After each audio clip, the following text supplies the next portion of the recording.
Hi, welcome again to my YouTube channel. This is Crypto Chum Trader and this is Premium and Discount Part 2. Okay? So disclaimer muna. This is a strategy. Okay? Premium and Discount plus Optimal Trade Entry. Kahit na strategy to, hindi to 100% nire-respect ng market. Kaya daraan tayo sa backtest and front test tapos data scenario. So, isa pa, kahit na maganda yung pagkakaplot mo ng strategy na to, which is yung premium and discount, tatlo lang yung pwedeng gawin ni market. Ano yung tatlong yon? Sige, i-comment nyo dyan sa baba. Lagi kong sinasabi yan sa video ko. So yon, kahit na anong ganda ng strategy mo, tatlo lang yung pwedeng gawin ni market, i-comment mo dyan sa baba. Next is, pag nag-backtest tayo and nag-front test tayo, malalaman nyo kung ano yung pwedeng i-improve sa premium and discount nyo. Ira-run through ko lang kayo. Okay? And kung paano nyo siya susulatan ng journal, paano nyo siya ilalagay sa data scenario. Kasi bakit? Bakit natin ginagawa yun? Bakit natin kailangan i-review or i-practice? Kasi pag pinlot ko sa inyo yon at na-discuss ko, naintindihan nyo, kahit hindi mo siya i-apply sa market, kusa siyang marerecall ng mindset mo. Ganon kalakas yung pattern recognition. Dito yun sa data scenario. Yung familiar ka na sa market kasi nga, nadaanan ng mind mo. Kahit hindi mo siya minemorize, pero familiarize ka sa scenario ng market. Okay? So, mag-i-start na tayo sa premium and discount and thank you sa mga nagpi-feedback sa akin. Naging effective sa inyo to. Sa iba, hindi. Which is gano'n naman talaga. And ito yung mga proof na nag-work sa kanila to. You know, ang dami oh. Goods yan na nai-improve yung trades nyo and thank you sa pag-support. Also, pag meron pa kayong other testimony, share nyo lang sa akin, then i-flex natin yan. By the way, hindi to originated sa akin. In-explain ko lang sa inyo tong premium and discount plus combination ng optimal entry. And sa susunod, siguro marami pa akong strategy na ibibitaw sa inyo. If you will ask me, strategy ko ba to? No, hindi ko siya strategy. Isa lang siya sa alam kong strategy. Nag-work siya sa akin bago ko siya kinalimutan. And pwede ko rin naman siya gamitin anytime na gusto ko. So, gusto ko maging flexible kayo sa market. Lalo na to, basic to. Yung ibang nag-SMC na advance, ngayon tinatry tong premium and discount kasi mas madali siya maintindihan. Okay?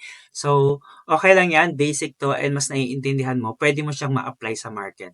So, ngayon, since naintindihan nyo na yung part 1, if hindi nyo pa napanood yung part 1, I suggest panoorin nyo muna. Para dito sa part 2, hindi kayo mahirapan. Kasi i-apply natin tong strategy sa backtest and front test. Okay? So, let's go. Ngayon, sa backtest and front test, malito, dapat number 1 mo is may strategy ka. Kasi ano yung iba backtest mo kung wala kang strategy?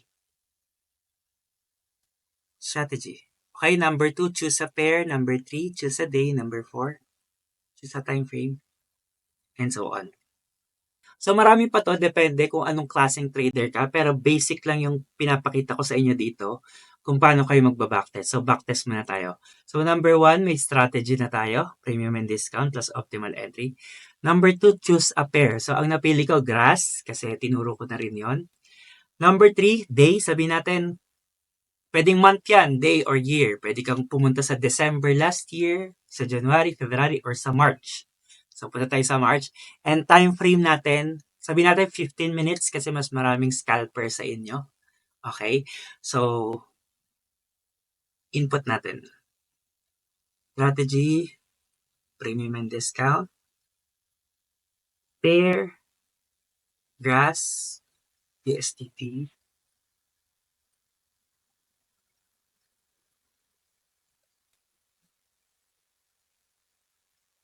day, March, month na lang, March. 15 minutes time frame. Okay. So ngayon, ang ginagawa natin is pinapractice mo yung strategy mo. Ine-enhance natin para mas ma-refine yung knowledge nyo sa premium and discount. Let's say for example kasi maglo-long tayo dito sa discount and nandito yung OTE mo. Okay? Usually, yung basic entry is ganito lang. Andyan yung position, yung SL nandito, tapos yung entry nandito. Kaya tayo nagba-backtest or nagpa-practice para ma-enhance yung knowledge natin sa market and most probably, ma-maximize natin yung risk-reward ratio natin yan. Pag natuto ka na kung saan pwede ilagay yung SL, yung placement, confirmation dyan, then mai-improve mo yung strategy mo sa premium and discount. Okay? So, teaser lang yun. So, punta tayo sa GRAS. Okay, so this is GRAS USDT. Nasa month tayo ng March. And 15 minutes time frame gagamitin natin premium and discount. So, bago mo siya gamitin, unang i-identify mo sa market is yung swing low tsaka swing high kung uptrend yung market. Okay? Kung uptrend yung market, swing low muna yung letter A and swing high yung letter B. Pag naguluhan kayo, balikan nyo yung first video nito. Okay, yan yung swing low and swing high sa taas.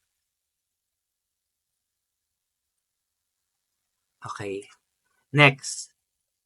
Paano mo malalaman na si B is yun na yung downtrend niya? Okay?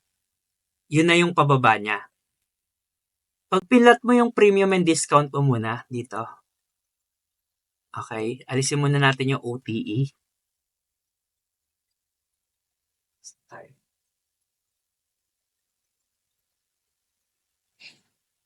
Ito yung A, yung low na yan, and ito yung B. Okay. Pag pinlat nyo yan at gusto nyo malaman na si market is nagpo-pullback and pwede na siya gamitan ng premium and discount, yan. Ayan na yung B niya. Kailangan si market naka 30% or 50% ng nakababa. Gets mo? Yan. From dito sa B, umabot na siya ng 0.5. Saka nyo siya pwede applyan ng premium and discount plus optimal trade entry. Okay? Ulit gets. Sa umpisa, nandyan lang tayo. Hindi ka pa sure na ito yung B mo kasi nireject siya dyan eh. Pwedeng dito ka mag-B. Okay, dyan sa baba, dito. Pero hindi ka pwede mag-B dyan. Para ma-identify mo yung letter B mo, kailangan si market bumaba siya ng 30 to 50% na sa chart. Okay? So, ito yung B mo kasi yung pagka-plot mo ng premium and discount, bumaba na si market ng 30% at umabot na siya sa 50%. Okay. Goods. Ngayon, pag bumaba na siya ng 30 to 50%, saka mo ilabas yung optimal trade entry mo. Saka mo siya i-consider. Okay? So, yan. Same thing. Long position. SL dito. Then, TP dito. Okay. So, sa ganitong scenario, goods naman, may pwede ba kayong makita i-improve? Okay? So, for me, pwede nating i-notes dyan na hindi ka pwede mag-unrealistic target kasi possible na mag-reverse na si market.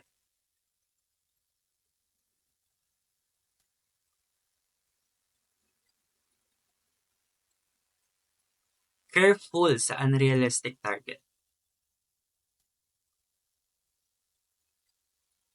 Okay, yun na yung number one notes natin. Careful sa unrealistic target kasi baka ang target mo is mataas pa, then yan, nag-reverse na ulit si market. So, syempre, downtrend na tayo. Okay? Para malaman nyo na downtrend, ito ulit, papakita ko sa inyo. Si A natin, lilipat na siya sa taas. Unang B. Sabi natin na, unang B lang, for example. Ipi-premium and discount ko lang. Okay. So yan, A and B. Okay? So halos nag 30% na si market, bumalik, nag-pullback. Then pwede mo na siya abangan dito ng short entry. Okay? Pero, napansin nyo, nag-reverse ulit si market pababa. So, anong gagawin natin? I-move natin si B. Dito ulit. Okay? Nakita nyo to, nagte-30% siyang umaakyat, pero hindi siya umaabot sa optimal entry. Ibig sabihin, nagpo-pullback lang to sa lower time frame. So, cancel mo ulit yan, i-move mo ulit si B. Hanggang dito. Okay, so ayan, naging valid na yung optimal trade entry mo. And ngayon, nakakuha ka ng reaction kay market for short position.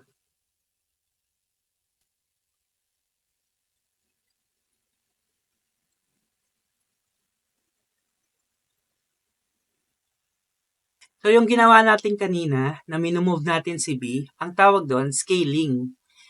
Sinusundan mo si market kung pwede na ba siyang apply ng optimal entry, valid na ba yung letter B mo, or kailangan mo pa i-move ng i-move para makita mo yung magandang pullback. Okay?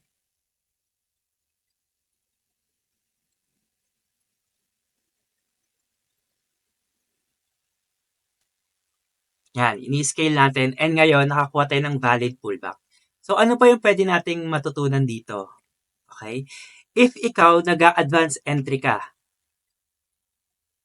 pwede mong ilipat yung SL mo dito sa 0.786.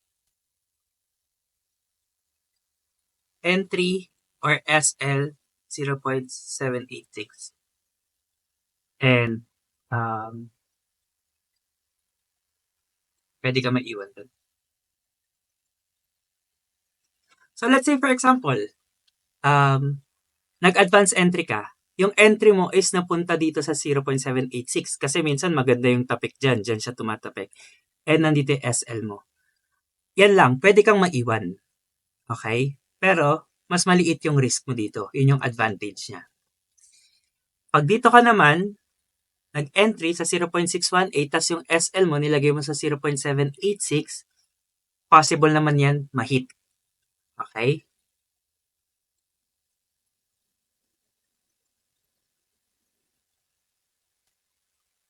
Kaya dyan papasok yung pagandahan ng refinement. So dito hindi to na-hit kasi dito yung liquidity niya. So kahit ma-hit niya yan, ay kahit umakyat siya dyan, hindi niya ma-hit yung SL mo. So yan, maganda yung reaction niya. So yan yung backtest. So meron na tayong careful, unrealistic target, scaling ng pullback for OTE. Yan, nakita niyo yung maganda OTE. Then, entry or SL for advanced entry. Yan, pwede ka maiwan or possible ma-hit yung SL pag binove mo dito sa 0.786. So, for less stress, ilagay mo na lang dyan. Pag na-SL ka, ibig sabihin, mali yung bias mo. Okay? So, next.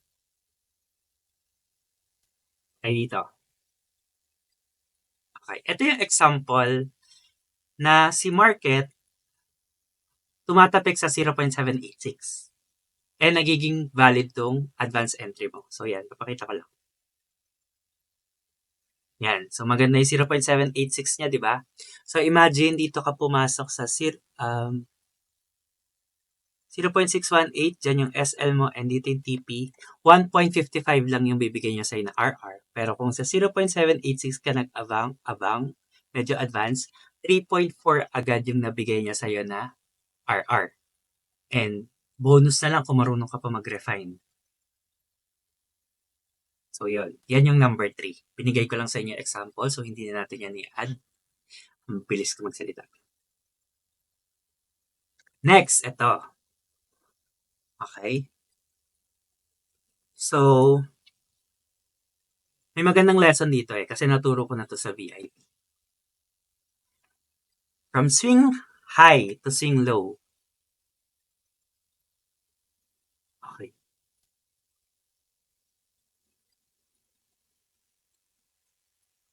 Tumapik si market sa 6.18 and tumapik siya sa 0.786. So, number 4 na pwede nating makita dito. Pag nag-position ka dito ng short,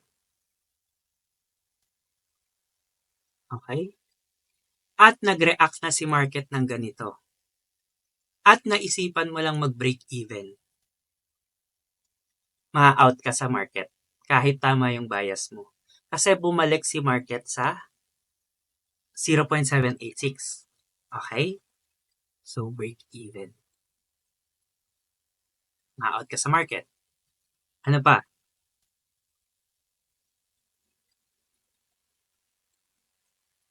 if nag-short ka dito, TP mo dito, at SL mo dito, yung pagbaba nito ni market, may emotion dyan na papasok. Number 5.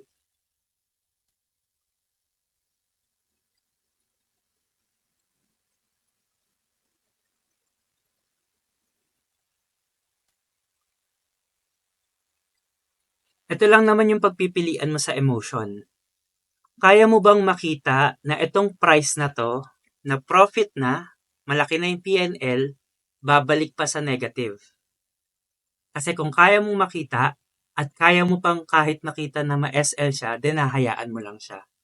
Pero kung hindi mo kaya, I suggest lagyan mo siya ng TP1, TP2, or TP3. Magpa-partial ka.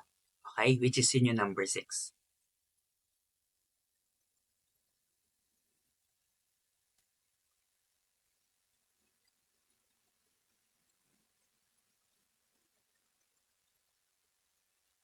Okay? So, yan. Makikita mo dyan kung saan ka pwede mag-TP1, TP2, and TP3. Magpa-partial ka kasi nga hindi mo kaya makita yung pullback ng market.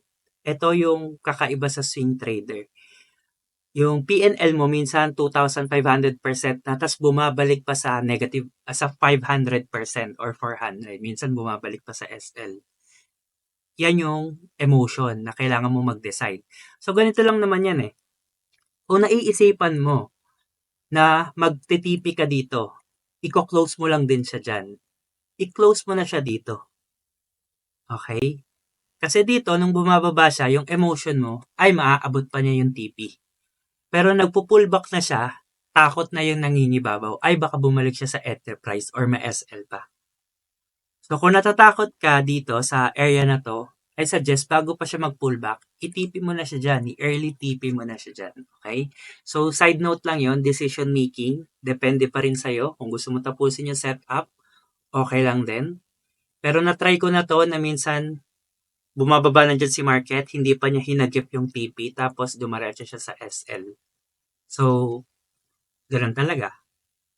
Next, ayan, tumapik siya sa 0.618, tumapik din siya sa 0.786.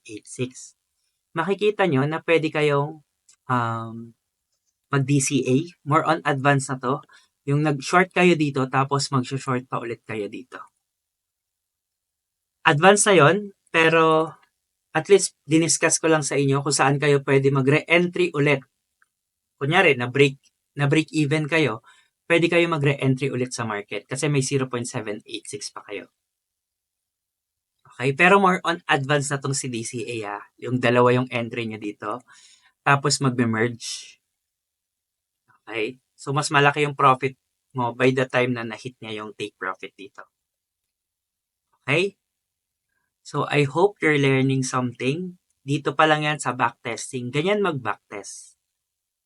Kumukuha ka ng data. So, kunin lang natin to and goods na tayo. Ito, kuha lang tayo ng example na pangit.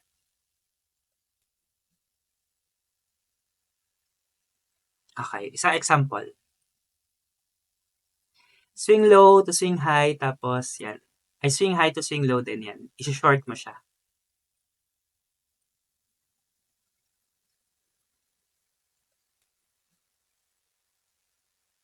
Ang pwede ko lang makita dito, or ang pwede ko lang makita dito is yung bagsak niya ng market, more on candlestick reading na to, hirap na siyang makababa. And mapansin mo, nagdikit na siya sa 0.618 tapos nakaangat pa rin sa 0.786 and hanggang dun sa SL, hindi talaga siya makakababa. So kahit mag-DCA ka dyan, ayan, hirap talaga siya.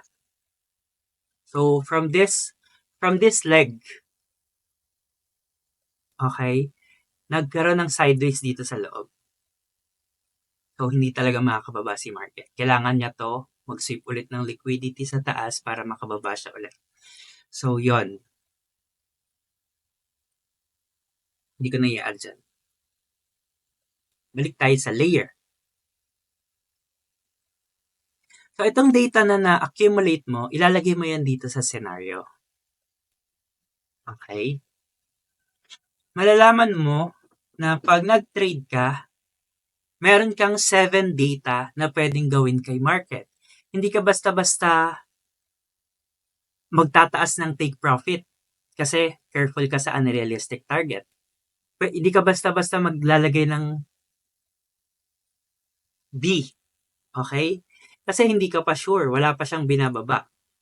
So, pwede mo i-adjust tong letter B mo. Yan, yung scaling, okay? Kasi pwede pa siyang umakyat na gano'n.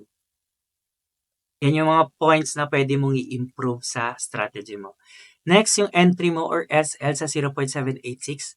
Kung doon mo nilagay, pwede kang maiwan kasi medyo malayo. And pag doon mo naman nilagay yung SL mo, possible naman ma-hit yung SL kasi bumabalik doon si market. So, ang maganda dito is refinement tsaka pagandahan ng confirmation. So, number 4, break even.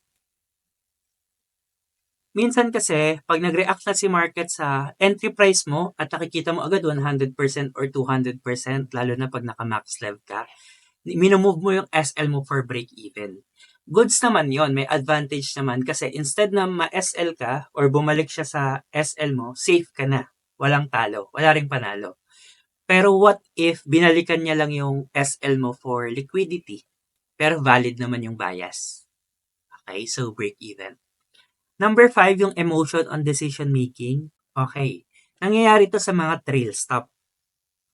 Let's say ganito yan. Subtopic muna tayo.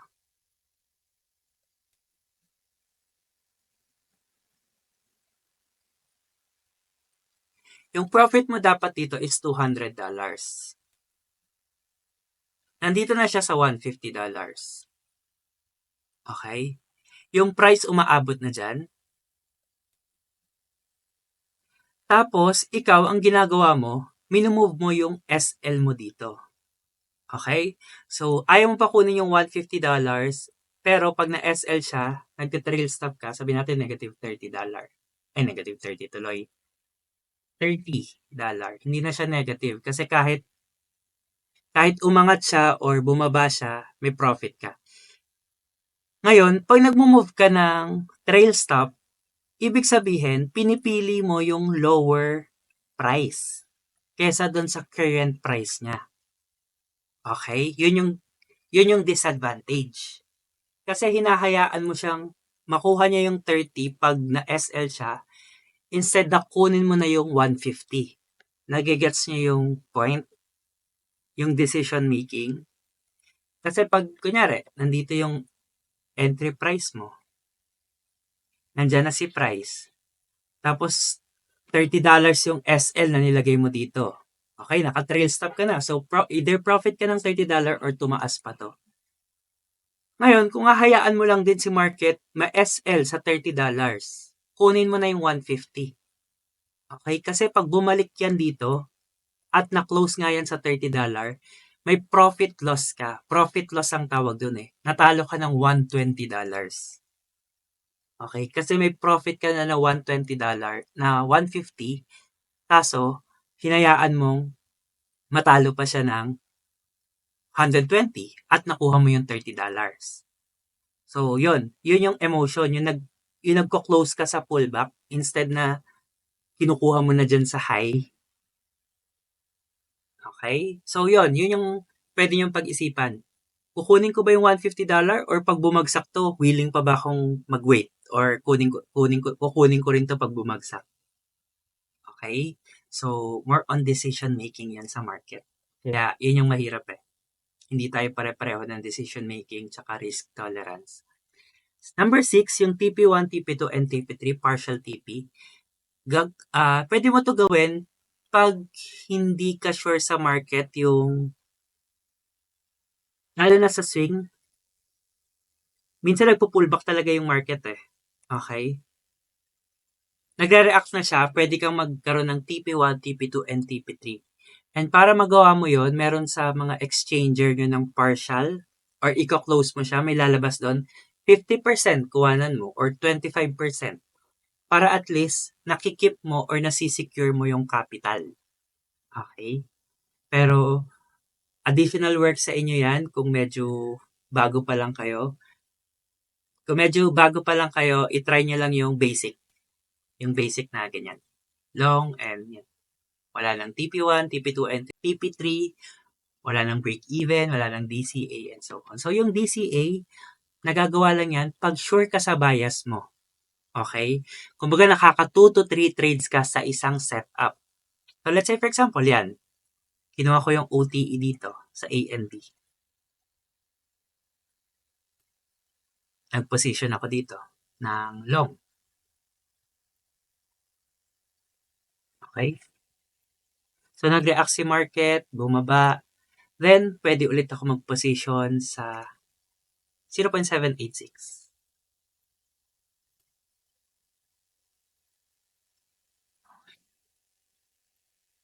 Then, gumanyan na si market, bumaba ulit. Gumanyan, tapos nag-react ulit ng ganyan. Pwede ko lagyan ulit to ng premium and discount plus OT. OT tuloy. OT. Namiss mag-OT. Ayan. Dito ulit, tas hanggang dito. Then, pwede ko siya pasukan. Refinement na to. Then ulit, tas SL ko dito. So, nai-gets nyo? Nakatatlong pasok na ako. 1, 2, and 3. Then, sabay-sabay yan. Pag umakyat si market, malaki yung potential gains mo.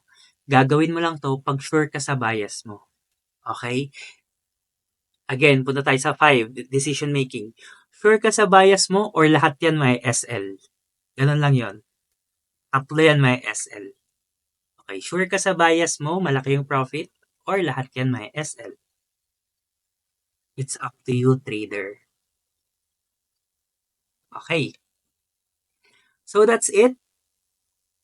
Yung last na diniscuss ko sa inyo, yung hindi ko na inad dito, it's more on confirmation sa strategy. Or kahit hindi sa premium and discount, kahit sa support and resistance or supply and demand, maraming confirmation. So, yun yung isa yung pinakita ko sa inyong confirmation na price action. Pagka-dump ng market, umakyat, tapos nag-stretch siya ulit dito. Okay? Hindi na magda-dump yun. Nag-stretch siya patagilid. Hirap yung buyer, hirap yung seller mag-dump ulit kasi sinuport na yan ng buyer dito sa ilalim. So, price action confirmation yun. Isa pa lang yun.